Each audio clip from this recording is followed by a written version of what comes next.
Libro, El conflicto de los siglos. Capítulo 13, El despertar de España. Los comienzos del siglo XVI coinciden con el periodo heroico de la historia de España, el periodo de la victoria final sobre los moros y de la romántica conquista de un nuevo mundo, periodo en que el entusiasmo religioso y militar elevó el carácter nacional de un modo extraordinario.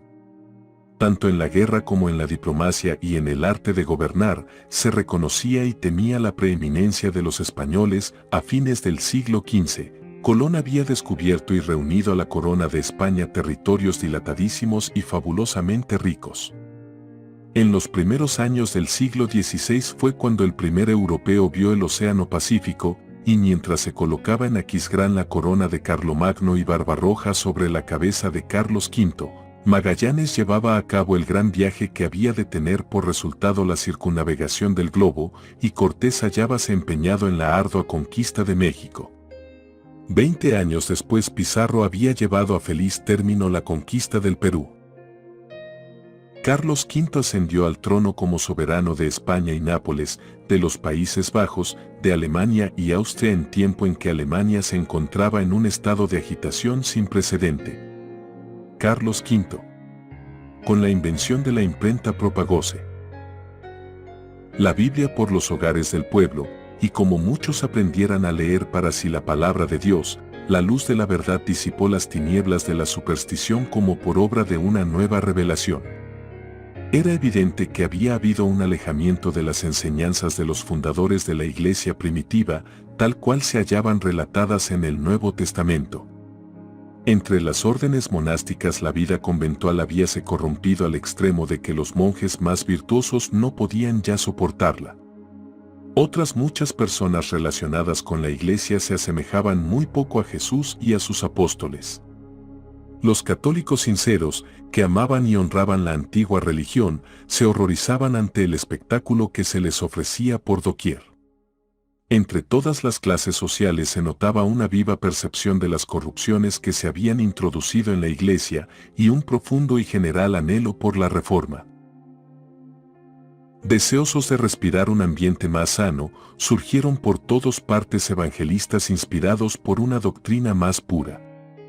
Muchos católicos cristianos, nobles y serios, entre los que se contaban no pocos del clero español e italiano, uniéronse a dicho movimiento, que rápidamente iba extendiéndose por Alemania y Francia.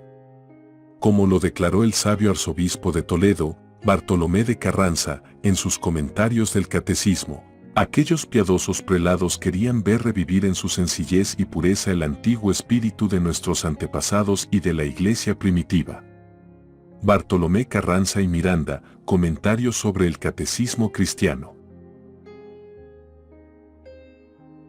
El clero de España era competente para tomar parte directiva en este retorno al cristianismo primitivo.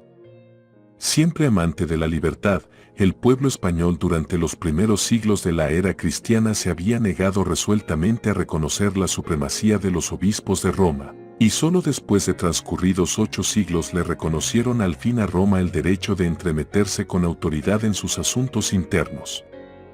Fue precisamente con el fin de aniquilar ese espíritu de libertad, característico del pueblo español hasta en los siglos posteriores en que había reconocido ya la supremacía papal, con el que, en 1483, Fernando e Isabel, en hora fatal para España, permitieron el establecimiento de la Inquisición como tribunal permanente en Castilla y su restablecimiento en Aragón, con Tomás de Torquemada como inquisidor general. Durante el reinado de Carlos V la represión de las libertades del pueblo, que ya había ido tan lejos en tiempo de su abuelo y que su hijo iba a reducir a sistema, siguió desenfrenadamente, no obstante las apelaciones de las Cortes. Todas las artes de su famoso ministro, el cardenal Jiménez, fueron requeridas para impedir un rompimiento manifiesto. Al principio del reinado del monarca las ciudades de Castilla se vieron impulsadas a sublevarse para conservar sus antiguas libertades.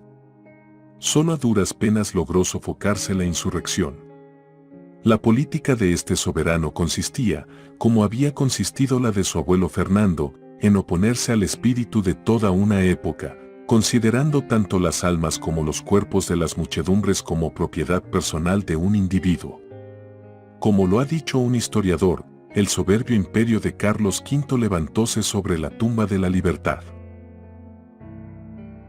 A pesar de tan extraordinarios esfuerzos para despojar a los hombres de sus libertades civiles y religiosas y hasta de la del pensamiento, el ardor del entusiasmo religioso, unido al instinto profundo de la libertad civil, indujo a muchos hombres y mujeres piadosos a aferrarse tenazmente a las enseñanzas de la Biblia y a sostener el derecho que tenían de adorar a Dios según los dictados de su conciencia.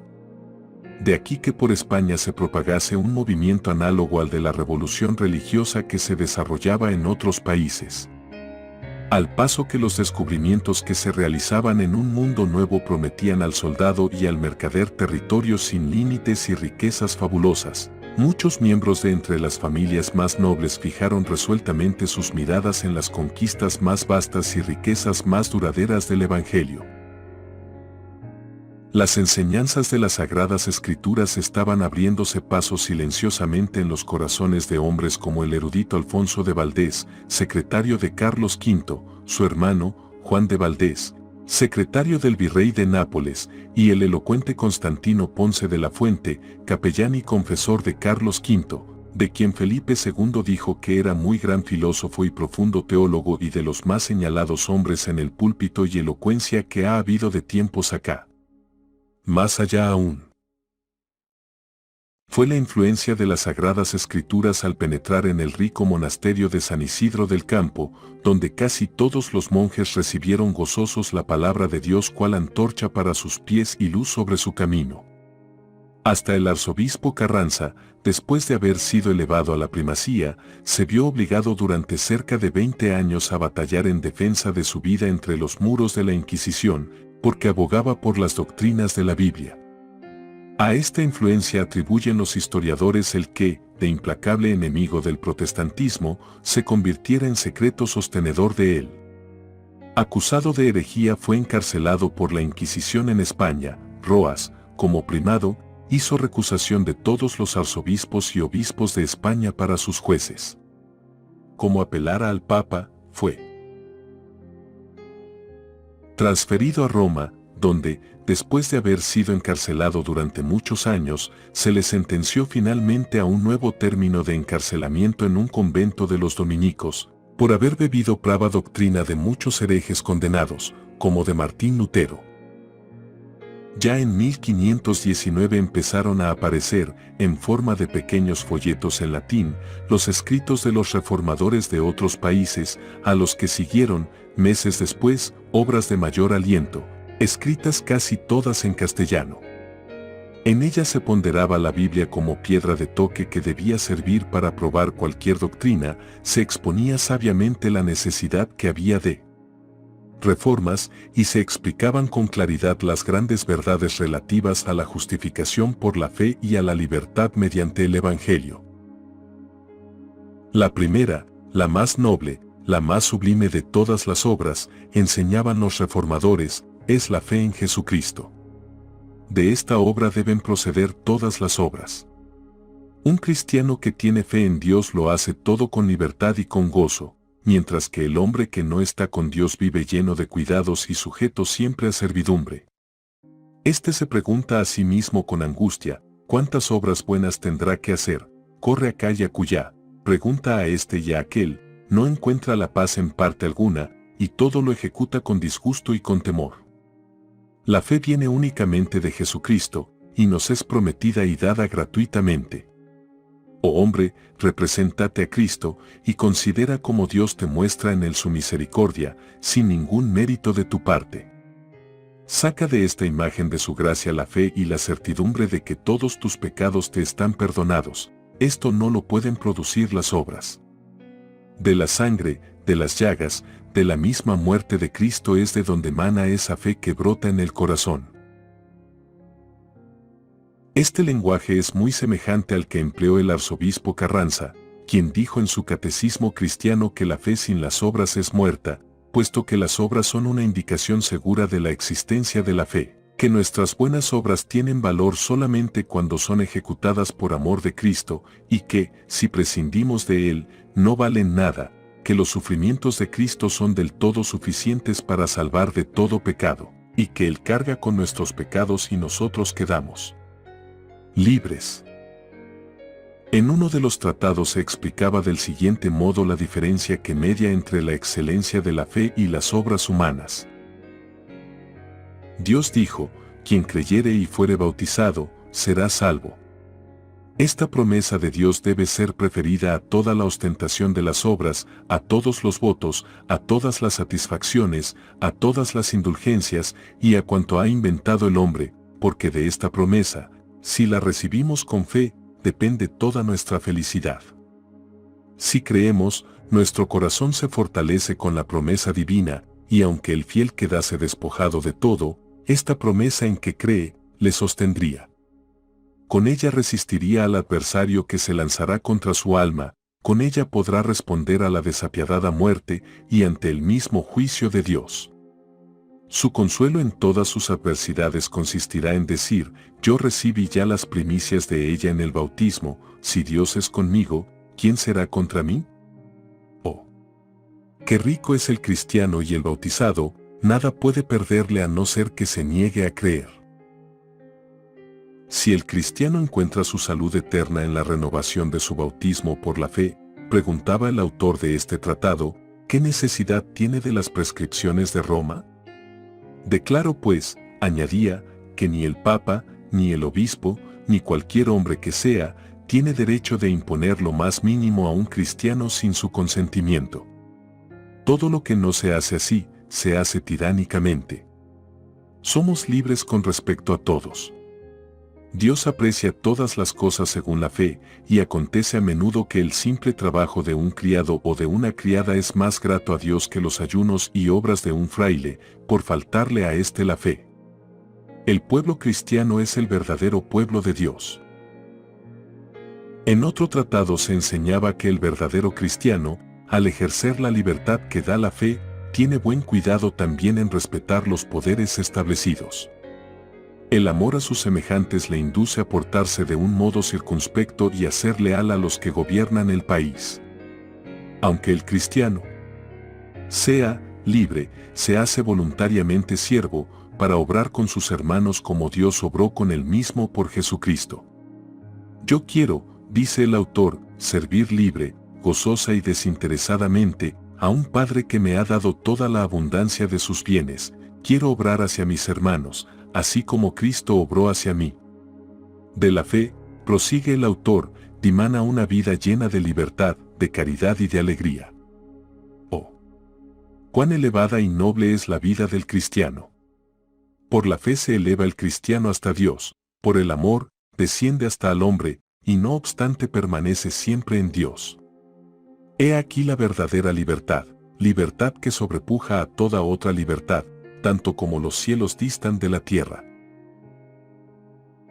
Estas exposiciones de la libertad del Evangelio no podían dejar de llamar la atención en un país donde el amor a la libertad era tan arraigado.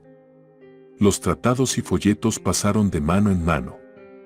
Los amigos del movimiento evangélico en Suiza, Alemania y los Países Bajos seguían mandando a España gran número de publicaciones.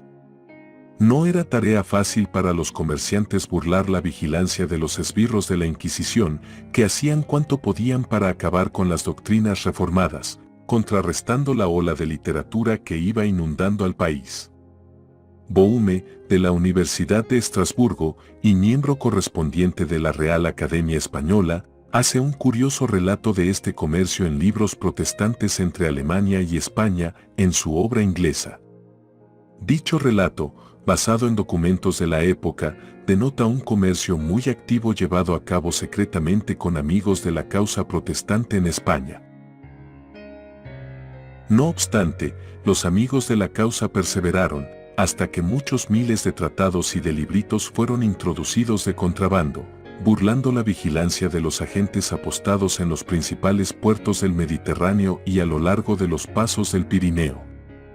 A veces se metían estas publicaciones dentro de lardos de heno o de yute, cáñamo de las Indias, o en barriles de vino de Borgoña o de champaña. A veces iban empaquetadas en un barril interior impermeable dentro de otro barril más grande lleno de vino.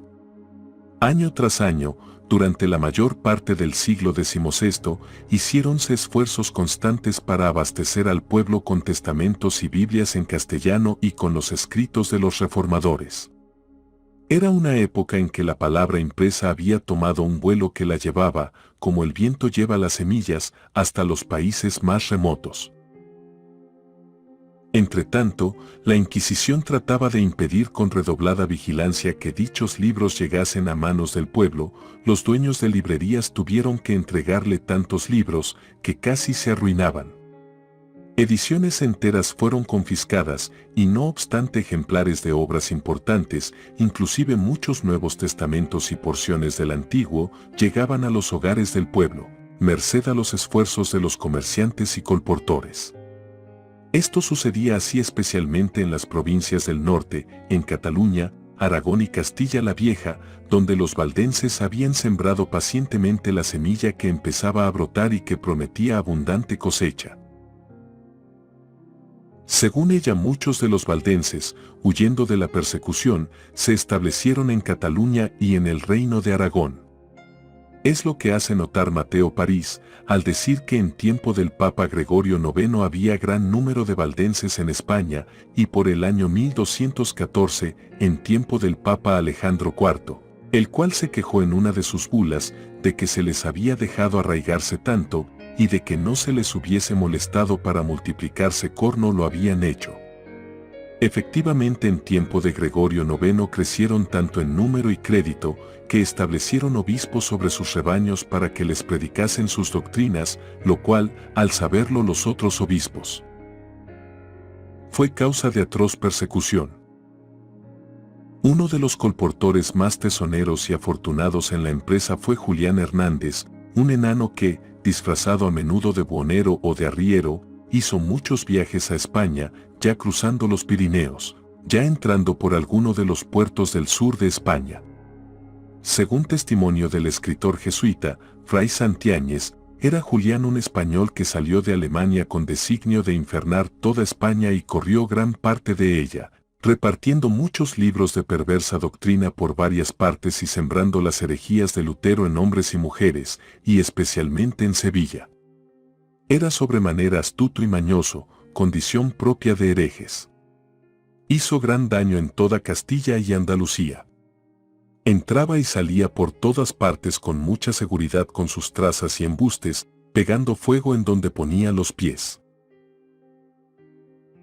Mientras la difusión de impresos daba a conocer en España las doctrinas reformadas, debido a la extensión del gobierno de Carlos V sobre Alemania y los Países Bajos, se estrechaban más las relaciones de España con estos países, proporcionando a los españoles, tanto seglares como eclesiásticos, una buena oportunidad para informarse acerca de las doctrinas protestantes, y no pocos les dieron favorable acogida.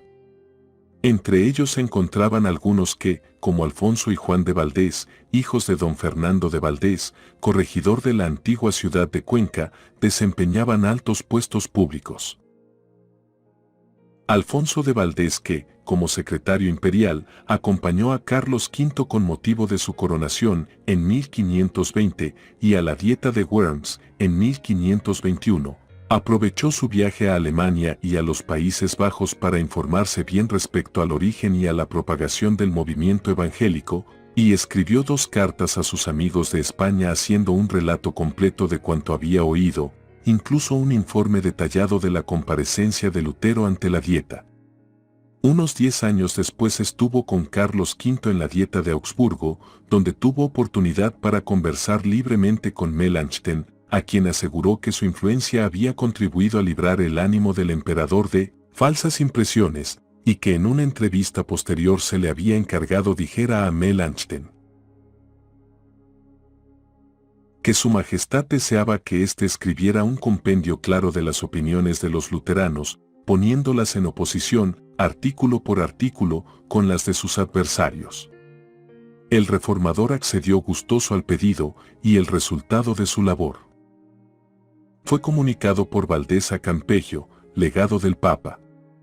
Este acto no se le escapó al ojo vigilante de la Inquisición. Luego que Valdés regresó a su país natal, se le acusó ante el Santo Oficio y fue condenado corno sospechoso de luteranismo.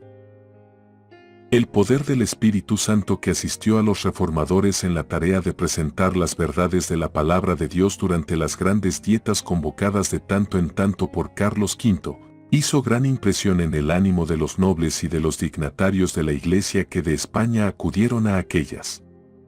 Por más que a algunos de estos, como al arzobispo Carranza, se les contase durante muchos años entre los más decididos partidarios del catolicismo romano, con todo no pocos se dieron al fin a la convicción de que era verdaderamente Dios quien dirigía y enseñaba a aquellos intrépidos defensores de la verdad, que, con la Biblia, abogaban por el retorno al cristianismo primitivo y a la libertad del Evangelio.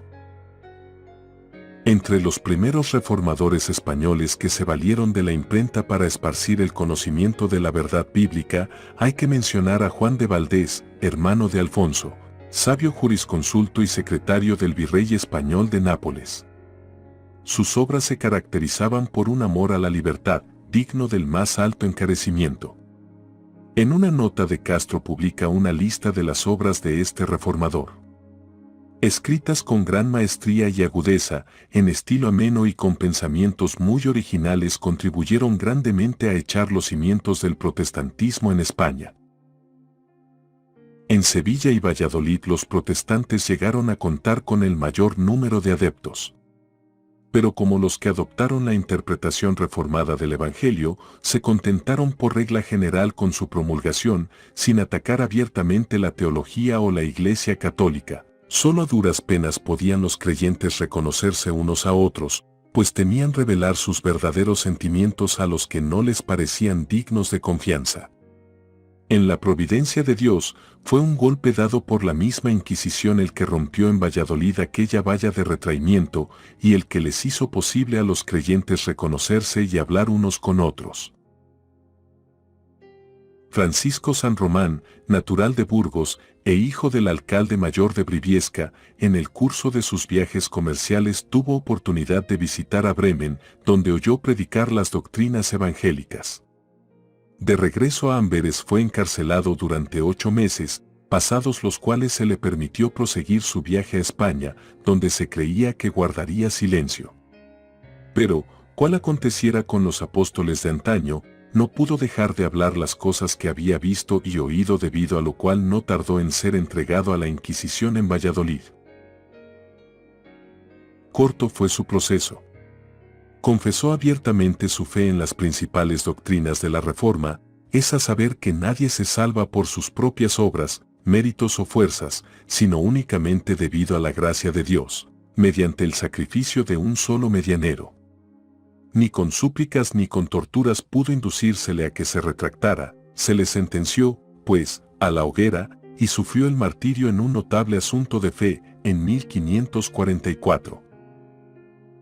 Hacía cerca de un cuarto de siglo que la doctrina reformada había llegado por primera vez a Valladolid, empero durante dicho periodo sus discípulos se habían contentado con guardarla en sus corazones o hablar de ella con la mayor cautela a sus amigos de confianza. El estudio y la meditación, avivados por el martirio de San Román, pusieron fin a tal retraimiento. Expresiones de simpatía por su suerte o de admiración por sus opiniones dieron lugar a conversaciones en cuyo curso los que favorecían la nueva fe, como se la llamaba, pudieron fácilmente reconocerse unos a otros. El celo y la magnanimidad de que dio prueba el mártir al arrostrar el odio general y al sufrir tan horrible muerte por causa de la verdad, provocó la emulación hasta de los más tímidos de aquellos, de suerte que, pocos años después de aquel auto, se organizaron formando una iglesia que se reunía con regularidad, en privado, para la instrucción y el culto religioso. Esta iglesia, cuyo desarrollo fue fomentado por los esfuerzos de la Inquisición, tuvo por primer pastor a Domingo de Rojas. Su padre fue don Juan, primer marqués de Poza, su madre fue hija del conde de Salinas, y descendía de la familia del marqués de la Mota. Además de los libros de los reformadores alemanes, con los que estaba familiarizado, propagó ciertos escritos suyos, y particularmente un tratado con el título de Explicación de los Artículos de Fe, que contenía una corta exposición y defensa de las nuevas opiniones. Rechazaba como contraria a las Escrituras la doctrina del purgatorio, la misa y otros artículos de la fe establecida. Merced a sus exhortaciones llenas de celo, muchos fueron inducidos a unirse a la Iglesia Reformada de Valladolid, entre los que se contaban varios miembros de la familia del mismo Rojas, como también de la del Marqués de Alcañices y de otras familias nobles de Castilla. Y de Cap 6. Después de algunos años de servicio en la buena causa, Rojas sufrió el martirio de la hoguera. Camino del sitio del suplicio, pasó frente al palco real y preguntó al rey: ¿Cómo podéis, señor, presenciar así los tormentos de vuestros inocentes súbditos? Salvadnos de muerte tan cruel. No, replicó Felipe, yo mismo llevaría la leña para quemar a mi propio hijo si fuese un miserable como tú. El doctor don Agustín Casalla, compañero y sucesor de Rojas, era hijo de Pedro Casalla, oficial mayor del Tesoro Real, y se le consideraba como a uno de los principales oradores sagrados de España. En 1545 fue nombrado capellán del emperador, a quien acompañó el año siguiente a Alemania y ante quien predicó ocasionalmente años después, cuando Carlos V se hubo retirado al convento de Yuste. De 1555 a 1559, tuvo Casalla oportunidad para pasar larga temporada en Valladolid, de donde era natural su madre, en cuya casa solía reunirse secretamente para el culto de la Iglesia protestante. No pudo resistir a las repetidas súplicas con que se le instó para que se hiciera cargo de los intereses espirituales de esta, la cual, favorecida con el talento y la nombrada del nuevo pastor, creció rápidamente en número y respetabilidad. En Valladolid la doctrina reformada penetró hasta en los monasterios. Fue abrazada por gran número de las monjas de Sta Clara y de la Orden Cisterciense de San Belén, y contaba con personas convertidas entre la clase de mujeres devotas, llamadas beatas, que se dedicaban a obras de caridad. Las doctrinas protestantes se esparcieron por todas partes alrededor de Valladolid, habiendo convertidos en casi todas las ciudades y en muchos de los pueblos del antiguo Reino de León. En la ciudad de Toro fueron aceptadas las nuevas doctrinas por Antonio Herrezuelo, abogado de gran talento, y por miembros de las familias de los marqueses de la Mota y de Alcañices. En la ciudad de Zamora, don Cristóbal de Padilla era cabeza de los protestantes. De estos los había también en Castilla la Vieja, en Logroño, en la Raya de Navarra, en Toledo y en las provincias de Granada, Murcia, Valencia y Aragón. Formaron agrupaciones en Zaragoza, Huesca, Barbastro y en otras muchas ciudades. Respecto al carácter y posición social de los que se unieron al movimiento reformador en España, se expresa así el historiador: tal vez no hubo nunca en país alguno tan gran proporción de personas ilustres, por su cuna o por su saber, entre los convertidos a una religión nueva y proscrita. Esta circunstancia ayuda a explicar el hecho singular de que un grupo de disidentes que no bajaría de 2000 personas, diseminadas en tan vasto país y débilmente relacionadas unas con otras, hubiese logrado comunicar sus ideas y tener sus reuniones privadas durante cierto número de años, sin ser descubierto por un tribunal tan celoso como lo fue el de la Inquisición.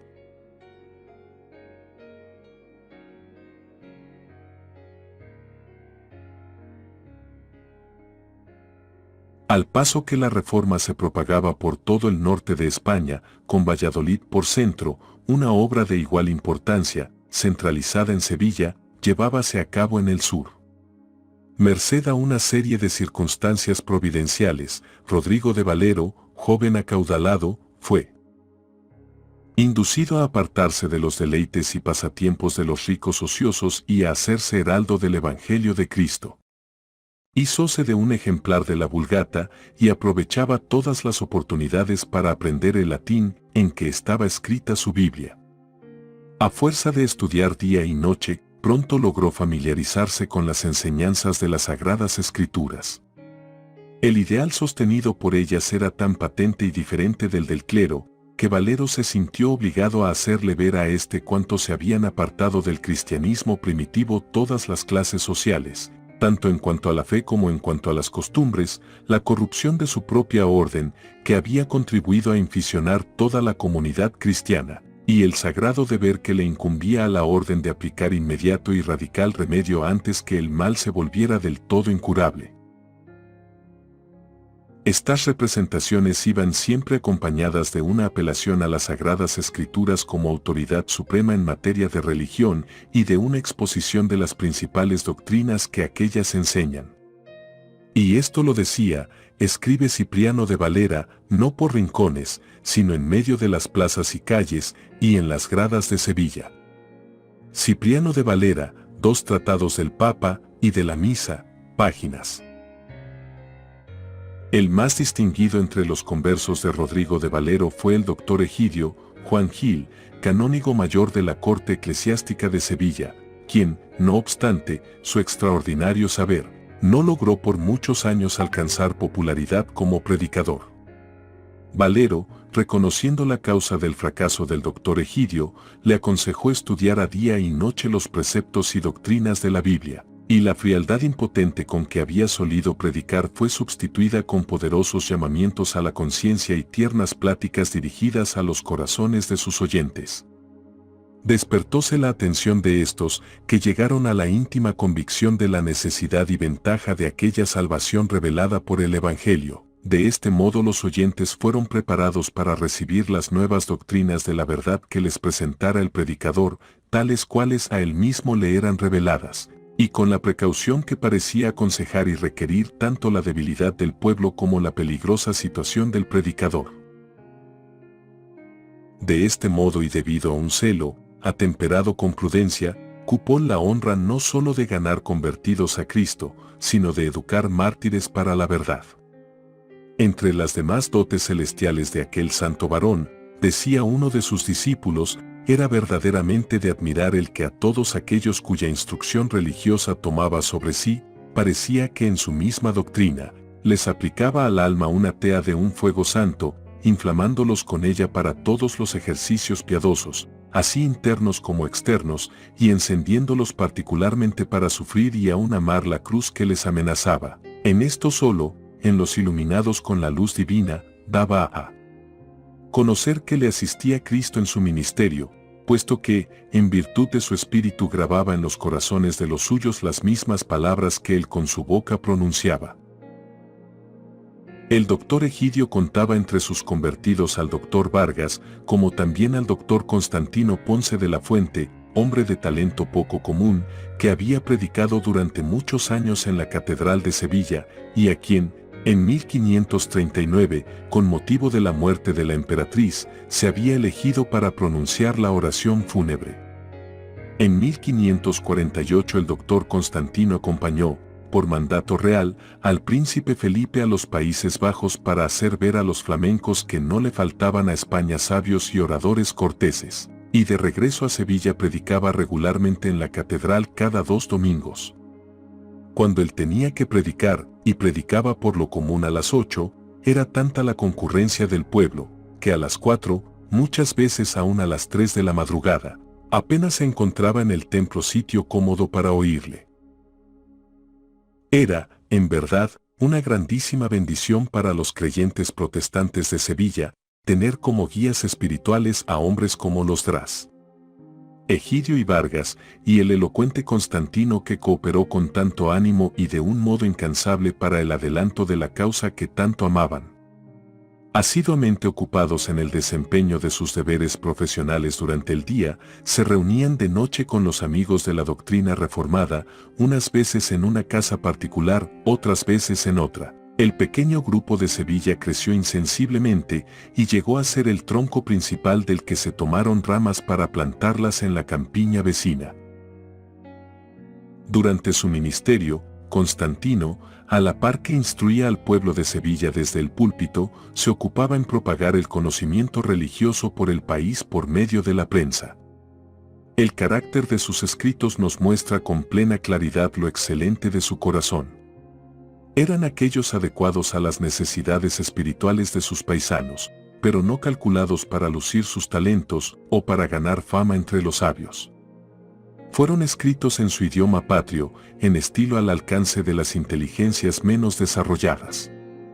Las especulaciones abstractas y los adornos retóricos, en los que por naturaleza y educación podía sobresalir, sacrificólos. Sin vacilar, persiguiendo el único fin de que todos lo entendieran y resultara útil a todos. Es un hecho histórico singular y por demás significativo que cuando Carlos V, cansado de la lucha contra la propagación del protestantismo, lucha en que había pasado casi toda su vida, había abdicado el trono y se había retirado a un convento en busca de descanso. Fue uno de los libros del doctor Constantino, su Suma de Doctrina Cristiana, la que el rey escogió como una de las 30 obras favoritas que constituían aproximadamente toda su biblioteca. Si se tienen en cuenta el carácter y la alta categoría de los caudillos del protestantismo en Sevilla, no resulta extraño que la luz del Evangelio brillase allí con claridad bastante para iluminar no solo muchos hogares del bajo pueblo, sino también los palacios de príncipes, nobles y prelados. La luz brilló con tanta claridad que, como sucedió en Valladolid, penetró hasta en algunos de los monasterios, que a su vez volviéronse centros de luz y bendición. El capellán del monasterio dominicano de San Pablo propagaba con sello las doctrinas reformadas. Se contaban discípulos en el convento de Santa Isabel y en otras instituciones religiosas de Sevilla y sus alrededores. Empero fue en el convento jeronimiano de San Isidro del Campo, uno de los más célebres monasterios de España, situado a unos 2 kilómetros de Sevilla, donde la luz de la verdad divina brilló con más fulgor.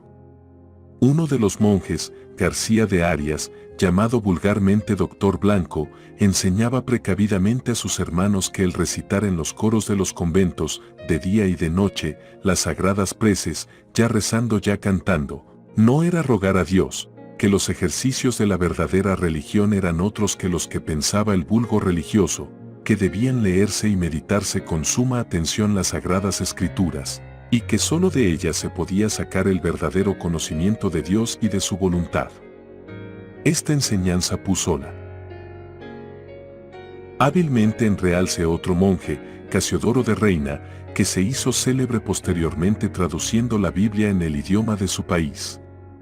La instrucción dada por tan notables personalidades preparó el camino para el cambio radical que, en 1557, fue introducido en los asuntos internos de aquel monasterio. Habiendo recibido un buen surtido de ejemplares de las escrituras y de libros protestantes, en castellano, los frailes los leyeron con gran avidez, circunstancia que contribuyó a confirmar desde luego a cuantos habían sido instruidos y a librar a otros de las preocupaciones de que eran esclavos. Debido a esto el prior y otras personas de carácter oficial, de acuerdo con la cofradía, resolvieron reformar su institución religiosa.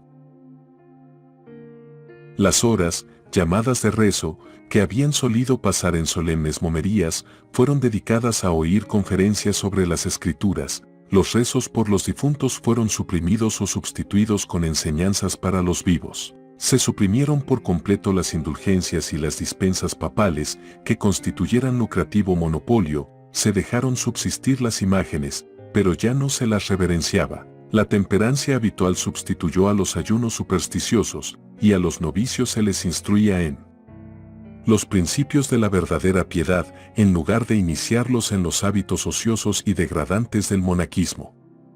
Del sistema antiguo no quedaba más que el hábito monacal y la ceremonia exterior de la misa, que no podían abandonar sin exponerse a inevitable e inminente peligro.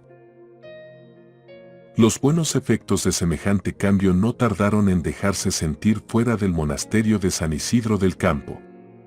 Por medio de sus pláticas y de la circulación de libros, Aquellos diligentes monjes difundieron el conocimiento de la verdad por las comarcas vecinas y la dieron a conocer a muchos que vivían en ciudades bastante distantes de Sevilla. Por deseable que fuese la reforma introducida por los monjes de San Isidro en su convento, no obstante ella los puso en situación delicada a la par que dolorosa. No podían deshacerse del todo de las formas monásticas sin exponerse al furor de sus enemigos, no podían tampoco conservarlas sin incurrir en culpable inconsecuencia. Todo bien pensado, resolvieron que no sería cuerdo tratar de fugarse del convento, y que lo único que podían hacer era quedarse donde estaban y encomendarse a lo que dispusiera una providencia omnipotente y bondadosa. Acontecimientos subsiguientes les hicieron reconsiderar el asunto, llegando al acuerdo de dejar a cada cual libre de hacer, según las circunstancias, lo que mejor y más prudente le pareciera. Consecuentemente, 12 de entre ellos abandonaron el monasterio y, por diferentes caminos, lograron ponerse a salvo fuera de España, y a los 12 meses se reunieron en Ginebra. Hacía unos 40 años que las primeras publicaciones que contenían las doctrinas reformadas habían penetrado en España.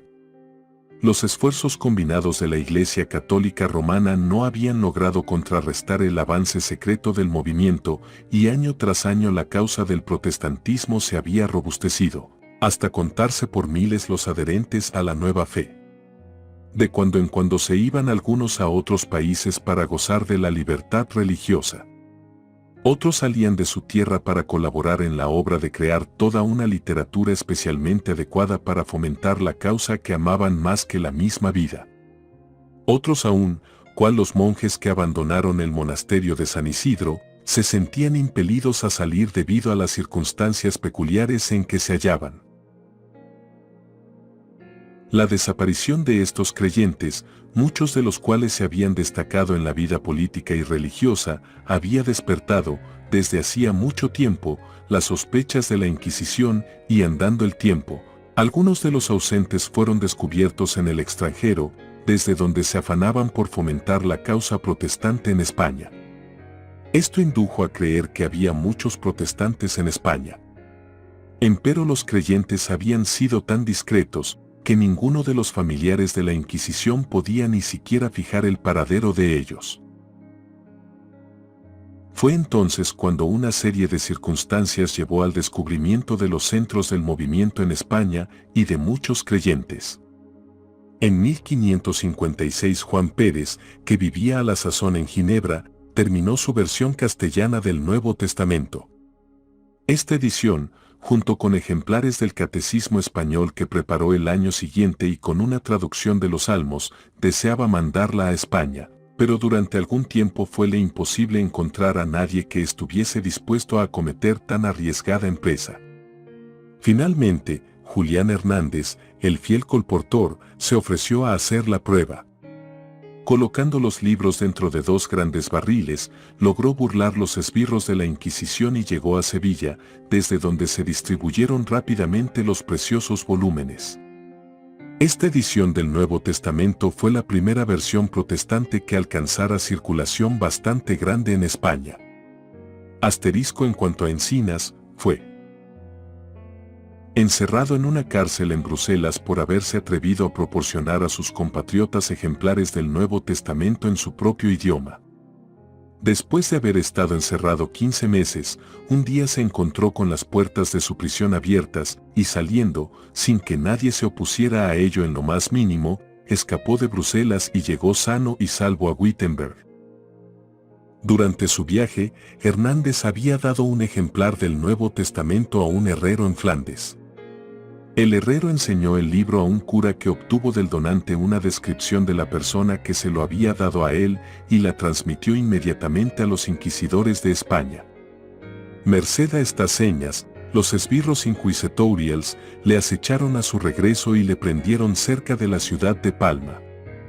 Le volvieron a conducir a Sevilla y le encerraron entre los muros de la Inquisición, donde durante más de 2 años se hizo cuanto fue posible para inducirle a que delatara a sus amigos, pero sin resultado alguno fiel hasta el fin, sufrió valientemente el martirio de la hoguera, gozoso de haber sido honrado con el privilegio de introducir la luz de la verdad divina en su descarriado país, y seguro de que el día del juicio final, al comparecer ante su Hacedor, oiría las palabras de aprobación divina que le permitirían vivir para siempre con su Señor.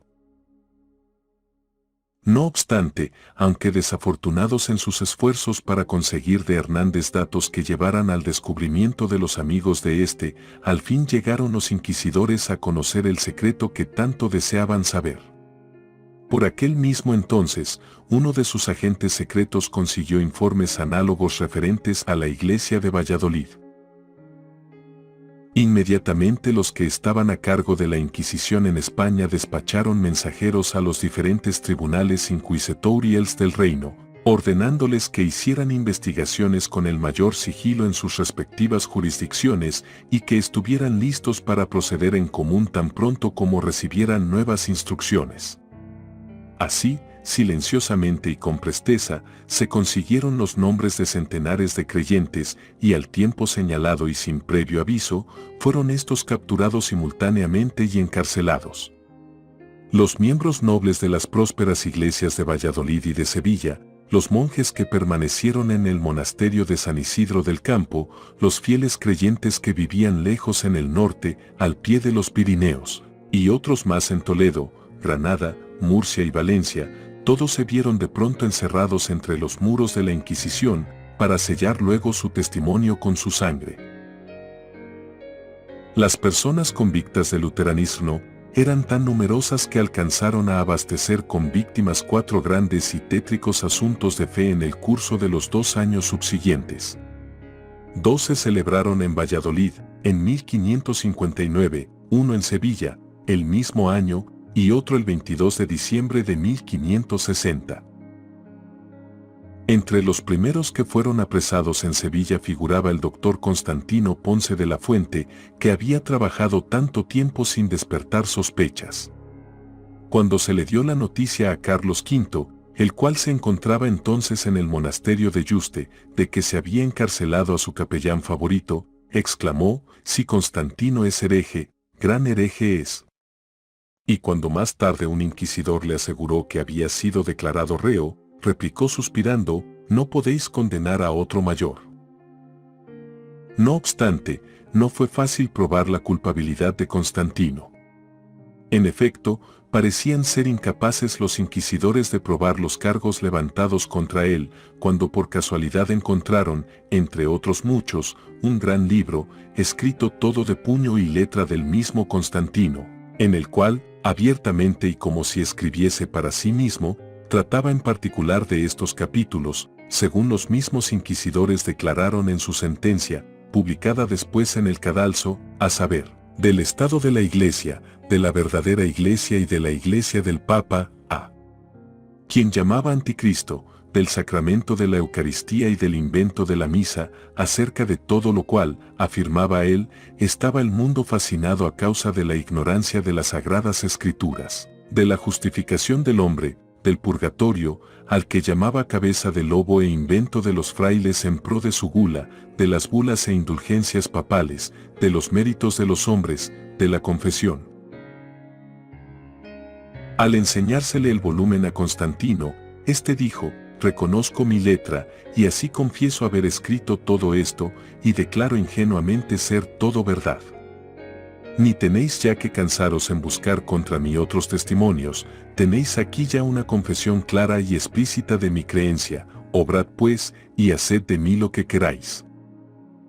Debido a los rigores de su encierro, Constantino no llegó a vivir 2 años desde que entró en la cárcel. Hasta sus últimos momentos se mantuvo fiel a la fe protestante y conservó su serena confianza en Dios. Providencialmente fue encerrado en el mismo calabozo de Constantino uno de los jóvenes monjes del monasterio de San Isidro del Campo, al cual le cupo el privilegio de atenderle durante su última enfermedad y de cerrarle los ojos en paz. El doctor Constantino no fue el único amigo y capellán del emperador que sufriera a causa de sus relaciones con la causa protestante.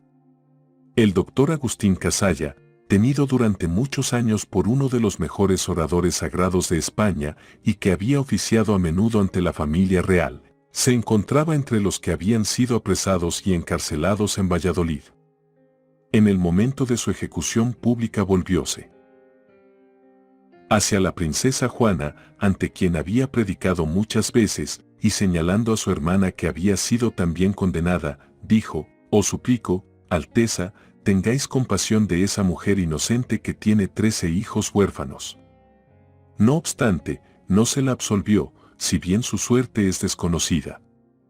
Pero se sabe que los esbirros de la Inquisición, en su insensata ferocidad, no estando contentos aún con haber condenado a los vivos, entablaron juicio contra la madre de aquella, doña Leonor de Vivero, que había muerto años antes, acusándola de que su casa había servido de templo a los luteranos. Se falló que había muerto en estado de herejía, que su memoria era digna de difamación y que se confiscaba su hacienda, y se mandaron exhumar sus huesos y quemarlos públicamente junto con su efigie. Ítem más: que se arrasara su casa, que se esparramara sal sobre el solar y que se erigiera allí mismo una columna con una inscripción que explicara el motivo de la demolición. Todo lo cual fue hecho, y el monumento ha permanecido en pie durante cerca de 3 siglos. Witwen obtuvo una copia exacta de una inscripción que menciona que durante el reinado de Felipe II y el papado de Paulo IV, el Santo Oficio de la Inquisición condenó a derrocar y destruir las casas de Pedro de Casalla y su esposa, Leonor de Vivero. La razón de esta condena fue porque los herejes luteranos se estaban reuniendo para conspirar en contra de la fe y la Iglesia Católica en Roma. La inscripción data del año 1559, específicamente del 21 de mayo. Este texto menciona la condena y destrucción de las casas de Pedro de Casalla y Leonor de Vivero por parte del Santo Oficio de la Inquisición. La razón de esta condena fue la sospecha de que los herejes luteranos estaban conspirando en contra de la fe católica y la Iglesia en Roma.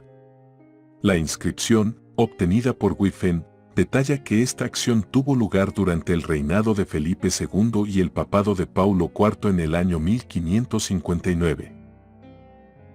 Fue durante ese asunto cuando la fe sublime y la constancia inquebrantable de los protestantes quedaron realzadas en el comportamiento de Antonio Errezuelo, jurisconsulto sapientísimo, y de doña Leonor de Cisneros, su mujer, dama de 24 años, discreta y virtuosa a maravilla y de una hermosura tal que parecía fingida por el deseo.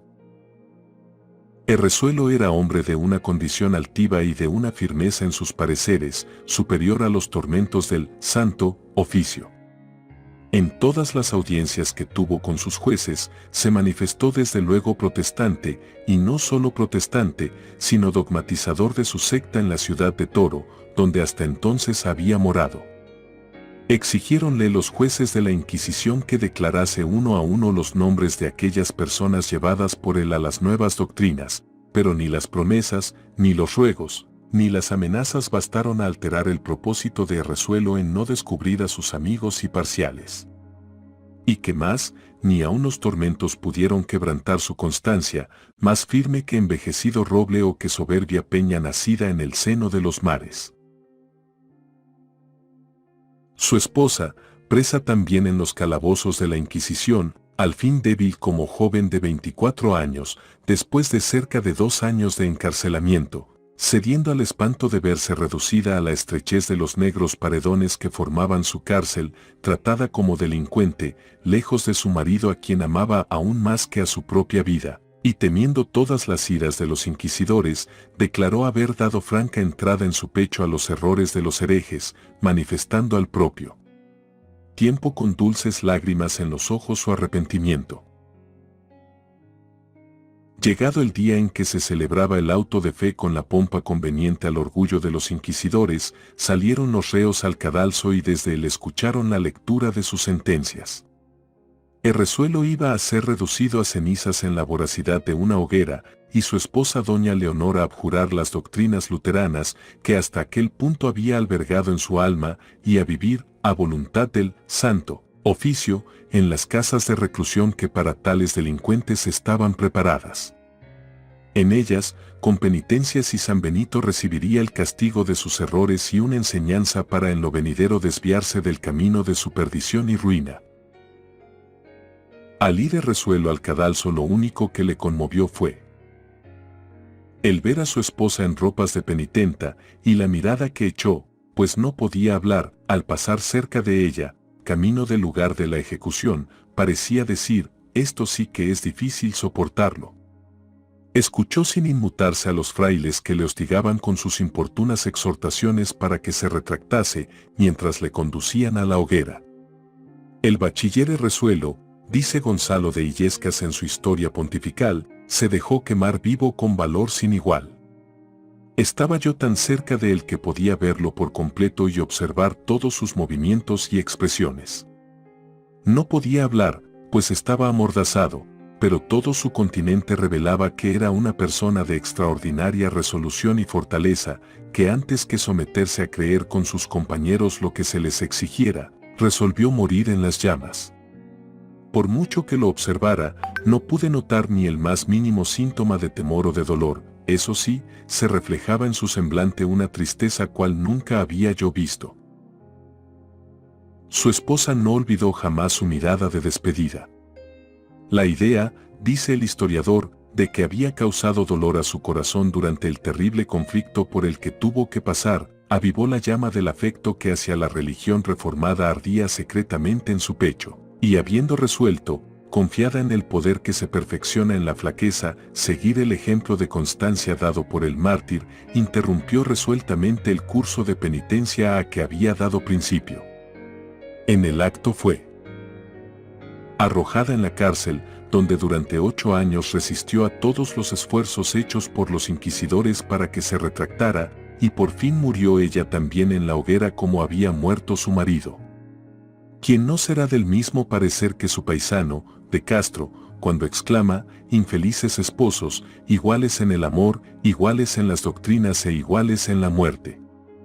Quien negará una lágrima a vuestra memoria y un sentimiento de horror y de desprecio a unos jueces que, en vez de encadenar los entendimientos con la dulzura de la palabra divina, usaron como armas del raciocinio, los potros y las hogueras. Tal fue la suerte que corrieron muchos que en España se habían identificado íntimamente con la Reforma Protestante en el siglo XVI, pero de esto no debemos sacar la conclusión de que los mártires españoles sacrificaran sus vidas y derramaran su sangre en vano. Ofrecieron a Dios sacrificios de grato olor. Dejaron en favor de la verdad un testimonio que no se perdió del todo. Al través de los siglos este testimonio hizo resaltar la constancia de los que prefirieron obedecer a Dios antes que a los hombres, y subsiste hoy día para inspirar aliento a quienes decidan mantenerse firmes, en la hora de prueba, en defensa de las verdades de la palabra de Dios, y para que con su constancia y fe inquebrantable sean testimonios vivos del poder transformador de la gracia redentora. Que Dios te bendiga abundantemente.